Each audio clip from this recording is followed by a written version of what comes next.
Hello, and welcome to Cindy's Corner. Today, we're reading Charlotte's Web, and we are on chapter 22. It's the last chapter.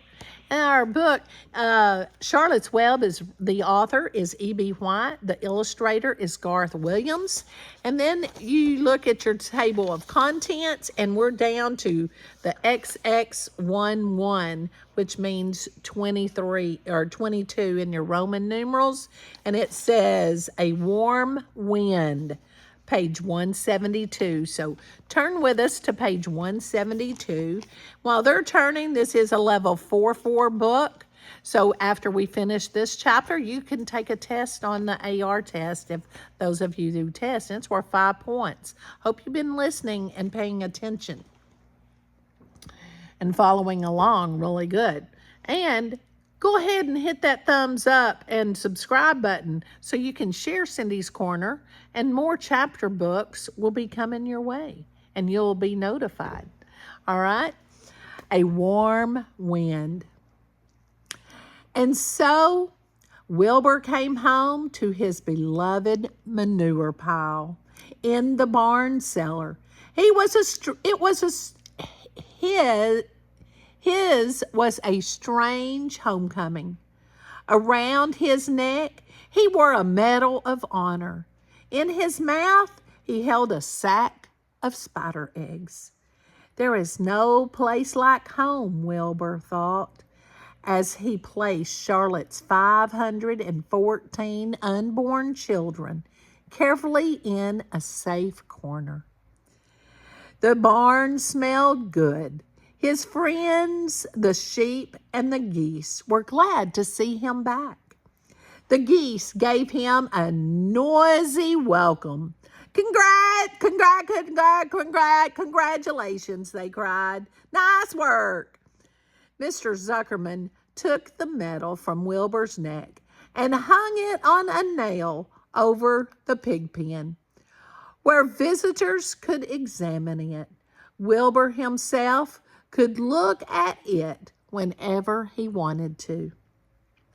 In the days that followed, he was happy. He grew to a great size. He no longer worried about being killed, for he knew that Mr. Zuckerman would keep him as long as he lived. Wilbur often thought of Charlotte. A few strands of her old web still hung in the doorway. Every day, Wilbur would stand and look at the torn, empty web, and a lump would come to his throat. No one had ever had such a friend, so affectionate, so loyal, and so skillful. The autumn days grew shorter. Lurvy brought the squashes and pumpkins in from the garden and piled them on the barn floor where they wouldn't get nipped on frosty nights. The maples and birches turned bright colors, and the wind shook them, and they dropped their leaves one by one to the ground, until the wild apple trees in the pasture, the red little apples lay thick on the ground, and the sheep gnawed them, and the geese gnawed them, and foxes came in the night and sniffed them. One evening just before Christmas, snow began falling. It covered house and barn, and fields and woods. Wilbur had never seen snow before. When morning came, he went out and plowed the drifts in his yard for the fun of it. Fern and Avery arrived, dragging a sled. They coasted down the lane and out onto the frozen pond in the pasture. Coasting is the most fun there is, said Avery. The most fun there is, retorted Fern, is when the Ferris wheel stops and Henry and I are in the top car, and Henry makes the car swing, and we can see everything for miles and miles and miles. Goodness, are you still thinking about that old Ferris wheel? Said Avery in disgust. The fair was weeks and weeks ago. I think about it all the time, said Fern, picking snow from the car, or from her ear. After Christmas, the thermometer dropped to 10 below zero. Cold settled on the world. The pasture was bleak and frozen. The cows stayed in the barn all the time now, except on sunny mornings when they went out and stood in the barnyard in the lee of the straw pile. The sheep stayed near the barn too, for protection. When they were thirsty, they ate snow. The geese hung around the barnyard the way boys hung around a drugstore. And Mr. Zuckerman fed them corn and turnips to keep them cheerful. Many, many, many, many, many thanks, they always said when they saw food coming. Templeton moved indoors when winter came. His ratty home under the pig trough was too chilly. So he fixed himself a cozy nest in the barn behind the grain bins.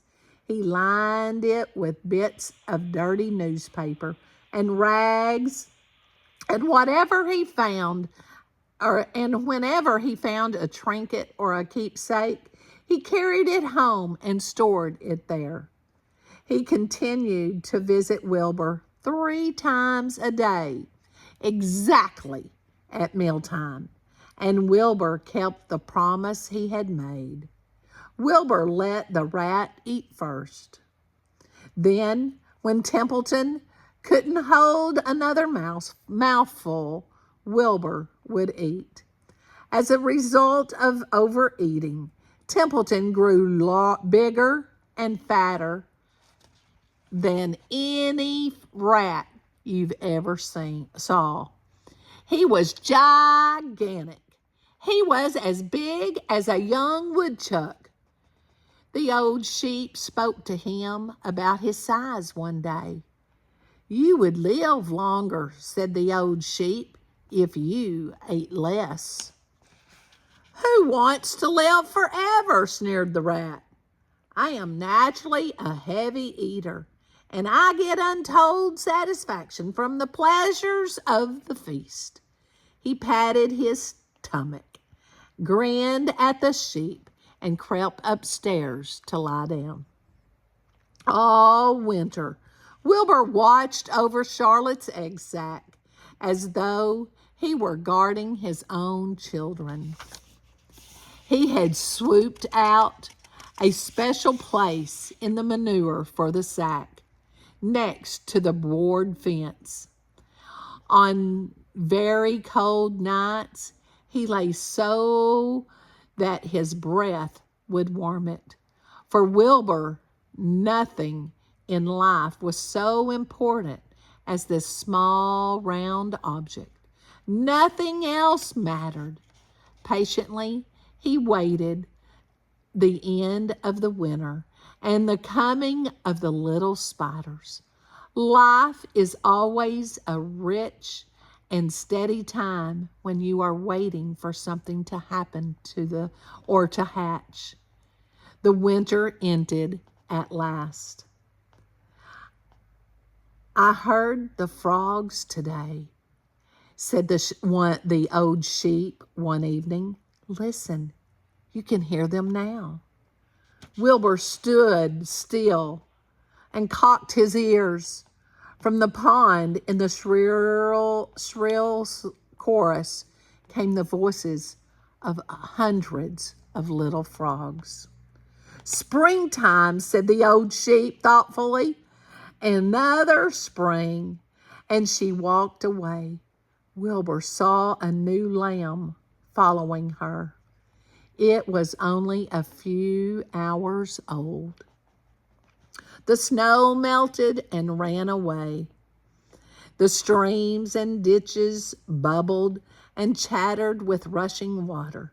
A sparrow with a streaky breast arrived and sang. The light strengthened. The mornings came sooner. Almost every morning there was another new lamb in the sheepfold. The goose was sitting on 9 eggs. The sky seemed whiter and a warm wind blew. The last remaining strands of Charlotte's old web floated away and vanished. One fine sunny morning after breakfast, Wilbur stood watching his precious sack. He wasn't thinking of anything much. As he stood there, he noticed something move. He stepped close and stared. A tiny spider crawled from the sack. It was no bigger than a grain of sand, no bigger than a head of a pin. Its body was gray, with a black stripe underneath. Its legs were gray and tan. It looked just like Charlotte. Wilbur trembled all over when he saw it. The little spider waved at him. Then Wilbur looked more closely. 2 more little spiders crawled out and waved. They climbed around and round on the sack, exploring their new world. Then 3 more little spiders, then 8, then 10. Charlotte's children were here at last. Wilbur's heart pounded. He began to squeal. Then he raced in circles, kicking manure in the air. Then he turned a backflip. Then he planted his front feet and came to a stop in front of Charlotte's children. "Hello there," he said. The first spider said hello, but its voice was so small, Wilbur couldn't hear it. "I am an old friend of your mother," said Wilbur. "I'm glad to see you. Are you all right? Is everything all right?" The little spiders waved their forelegs at him. Wilbur could see by the way they acted. They were glad to see him. "Is there anything I can get you? Is there anything you need?" The young spiders just waved. For several days and several nights, they crawled here and there, up and down, around and about, waving at Wilbur, trailing tiny drag lines behind them, and exploring their new home. There were dozens and dozens of them. Wilbur couldn't count them, but he knew that he had a great many new friends. They grew quite rapidly. Soon, each was as big as a BB shot. They made tiny webs near their sack. Then came a quiet morning when Mr. Zuckerman opened a door on the north side. A warm draft of rising air blew softly through the barn cellar. The air smelled of the damp earth, of the spruce woods, of the sweet springtime. The baby spiders felt the warm updraft. One spider climbed to the top of the fence. Then it did something that came as a great surprise to Wilbur. The spider stood on its head, pointing its spinner nets in the air, and let loose a cloud of fine silk. The silk formed a balloon. As Wilbur watched, the spider let go of the fence and rose into the air. "Goodbye," it said as it sailed through the doorway. Wait a minute, screamed Wilbur. Where do you think you're going? But the spider was already out of sight. Then another baby spider crawled to the top of the fence, stood there on its head, made a balloon, and sailed away. Then another spider, then another. The air was soon filled with tiny balloons, each balloon carrying a spider. Wilbur was frantic. Charlotte's babies were disappearing at a great rate. Come back, children, he cried.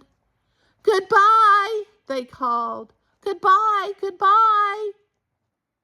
At last, one little spider took time enough to stop and talk to Wilbur before making its balloon. We're leaving here on the warm updraft. This is our moment for setting forth.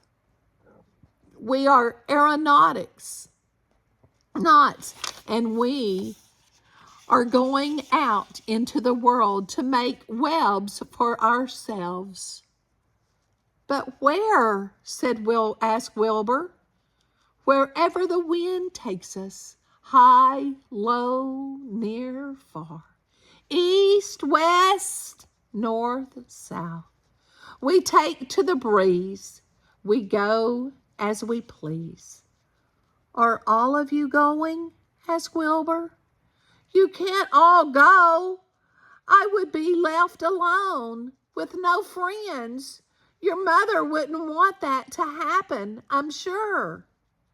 The air was now so full of balloonists that the barn cellar looked almost as though a mist had gathered. Balloons by a dozen were rising, circling, and drifting away through the door, sailing off on the gentle wind. Cries of goodbye, goodbye, goodbye came weakly to Wilbur's ears. He couldn't bear to watch any more. In sorrow, he sank to the ground and closed his eyes. This seemed like the end of the world, to be deserted by Charlotte's children. Wilbur cried himself to sleep. When he awoke, it was late afternoon. He looked at the egg sack. It was empty. He looked into the air. The balloonists were gone. Then he walked drearily to the doorway where Charlotte's web used to be. He was standing there, thinking of her, when he heard a small voice. Salutations, it said. I'm up here. So am I, said another tiny voice. So am I, said a third. There, 3 of us are staying. We like this place. We like you. Wilbur looked up. At the top of the doorway, 3 small webs were being constructed. On each web, working busily, was one of Charlotte's daughters. Can I take this to mean, asked Wilbur, that you have definitely decided to live here in the barn cellar and that I am going to have 3 friends? You can indeed, said the spiders. What are your names, please? Asked Wilbur, trembling with joy. I'll tell you mine, replied the first little spider, if you'll tell me why you're trembling. I'm trembling with joy, said Wilbur. Then my name is Joy, said the first spider. What was my mother's middle initial? Asked the second spider. A, said Wilbur. Then my name is Ariana, said the spider. How about me? asked the third spider. Will you just pick out a nice, sensible name for me? Something not too long, not too fancy, and not too dumb? Wilbur thought hard. Nellie, he suggested. Fine, I like that very much, said the third spider. You may call me Nellie. She daintily fastened her orb line to the next spoke of the web. Wilbur's heart beamed with happiness. He felt that he should make a short speech on this very important occasion. Joy, Ariana, Nellie, he began, welcome to the barn cellar. You have chosen a hollowed doorway from which to string your webs. I think it is only fair to tell you that I was devoted to your mother. I owe my very life to her. She was brilliant, beautiful, and loyal to the end. I shall always treasure her memory. To you, her daughters, I pledge my friendship forever and ever. I pledge mine, said Joy. I do too, said Ariana. And so do I, said Nellie, who had just managed to catch a giant net. It was a happy day for Wilbur, and many more happy, tranquil days followed. As time went on, and the months and years came and went, he was never without friends. Fern did not come regularly to the barn anymore.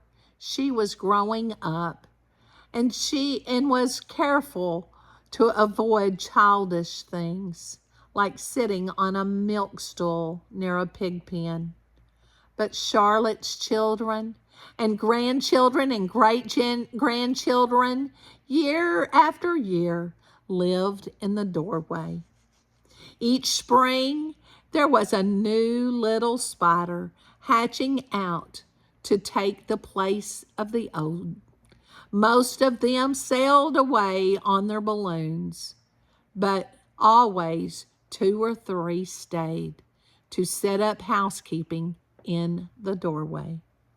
Mr. Zuckerman took fine care of Wilbur all the rest of his days, and the pig was often visited by friends and admirers, for nobody ever forgot the year of the triumph and the miracle of the web.